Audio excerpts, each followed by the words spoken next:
жарты беттің жансыздануы болып келеді. Мына суретте қарап отырсаңыздар, міне. Мына беттің, көрдіңіздер ма?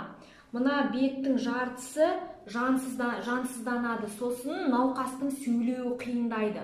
Науқастың сөйлеуі қиындап, бетіне қараған кезде екі беті бірдей болмайды, яғни симметриялы болмайды. Сонымен қатар, яғни дене бөліктерінің, қолының немесе аяғының күш кету, немесе сол бір жақ қолын, бір жақ аяғын, бір жақ денесінің жұмыс жасамай қалуы. Сонымен қатар жүрістің бұзылуы мүмкін. Сосын науқас сөйлеген кезде сөздің анық болмауы.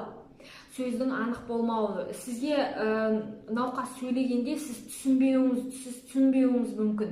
Және науқастың кенеттен